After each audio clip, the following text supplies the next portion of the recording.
ശിവേട്ടനും രാജീവനും കൂടി അലീനയെ തട്ടിക്കൊണ്ടുപോകാനുള്ള പ്ലാൻ ചെയ്യുകയാണ്. രാജീവൻ പറയുന്നു, ഞാൻ എല്ലാം റെഡിയാക്കിയിട്ടുണ്ട്. രാജീവ് എല്ലാ കെണിയും ഒരുക്കി വെച്ചേക്കുകയാണ്, ഇനി ഇര വന്ന് ചാടിയാൽ മാത്രം മതി എന്നാണ് രാജീവൻ പറയുന്നത്.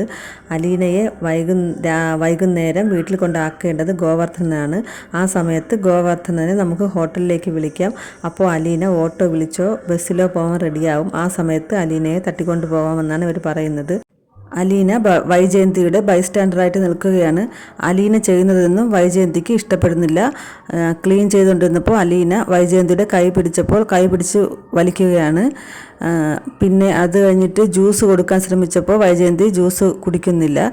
അലീന ചെയ്യുന്നതൊന്നും വൈജയന്തി സമ്മതിച്ചു കൊടുക്കുന്നില്ലായിരുന്നു. അപ്പോൾ സിസ്റ്റർ പറഞ്ഞു, മോൾ ചെയ്യുന്നതൊന്നും അമ്മയ്ക്ക് ഇഷ്ടപ്പെടുന്നില്ല, ഞാൻ ചെയ്യാമെന്ന് പറഞ്ഞിട്ട് സിസ്റ്റർ വാങ്ങിച്ച് ചെയ്തു. സിസ്റ്റർ കൊടുത്തപ്പോൾ വൈജയന്തി ജ്യൂസ് കുടിച്ചു. അലീന അങ്ങനെ വിഷമിച്ച് കരഞ്ഞുകൊണ്ട് നിൽക്കുകയാണ്.